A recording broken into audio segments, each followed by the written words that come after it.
It was a beautiful morning, and the village of Okigwe was blessed with the birth of a bouncing baby girl.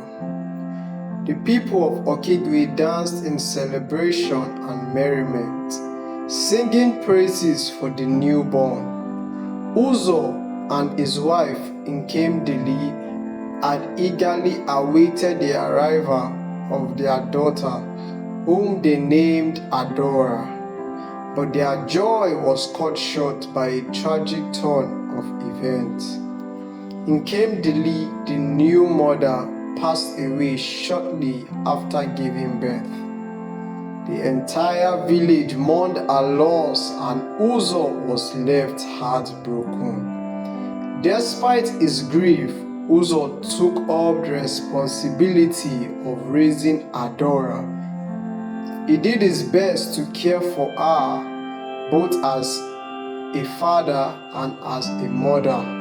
But his job required him to travel frequently, making it hard for him to be there for her as much as he wanted. Adora grew up without the loving touch of a mother, but she was a cheerful and bright child, adored by everyone in the village. Uzo did everything all by himself, cooking, washing clothes, bathing Adora, and the rest of the house chores. Then he realized that Adora needed a mother figure in her life. He thought to himself, I need to get married again. I can't do this all by myself. Adora, my daughter, is growing up so fast and she needs motherly care and advice.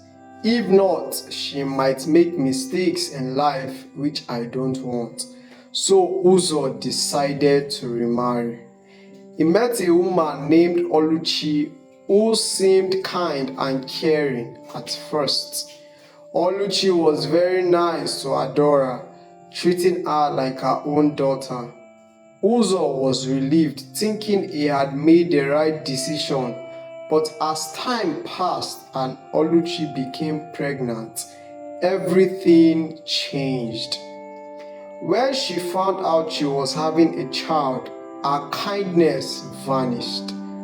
She began to show her true colors, cruel and selfish.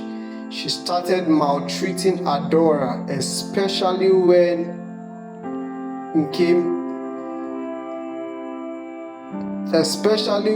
Uzo was away on night shift or traveling for work.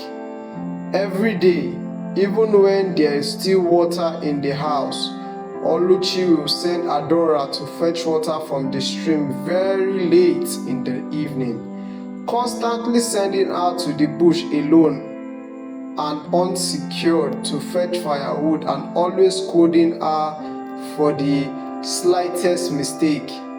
The villagers noticed Oluchi's wickedness towards Adora, but were too afraid to confront her or tell Uzo.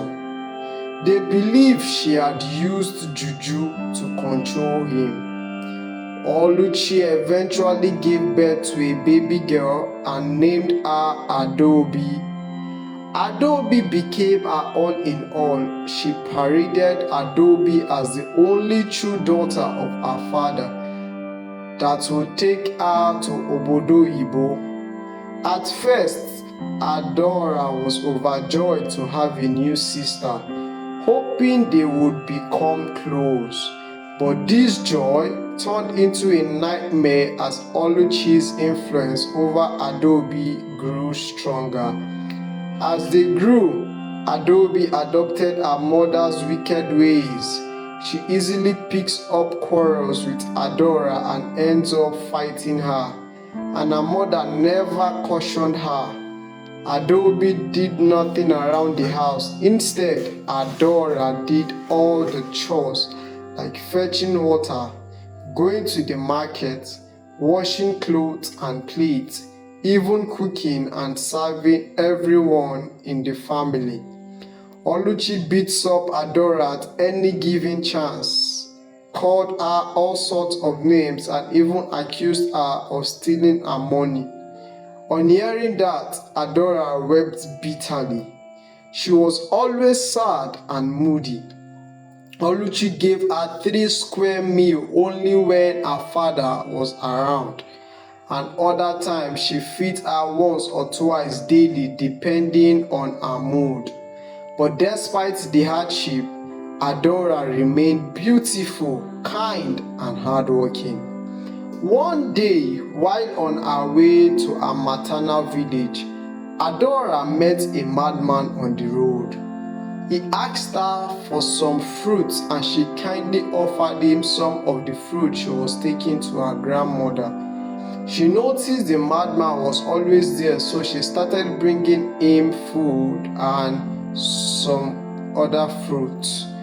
Adaobi noticed this and told Oluchi, her mother. She laughed and mocked Adora, calling her the wife of a madman and saying they would end up having mentally sick children. Despite the ridicule, Adora continued to show kindness to the madman. Over time, their relationship and friendship deepened into love. What Adora didn't know was that the madman was actually a prince from a neighboring village. His parents were very rich and he was looking for a wife who loved him for who he was, not for his wealth and status. To find such a woman, he disguised himself as a madman and came to Adora's village. At night, the madman, also the prince, would sneak into his rented house and dress up as a normal man. But during the day, he would sit on the village road pretending to be mad. His guards, hidden nearby, watched over him. A few weeks later, Adora discovered she was pregnant. A great sense of fear enveloped her, and she felt her world crumbling. Unknown to the prince that Adora was in distress, he traveled for a business trip, leaving Adora devastated. Adora ran to her maternal home, hiding in shame. Her grandmother accepted her with love, while Oluchi spread rumors in the village, telling everyone that Adora got pregnant for a madman.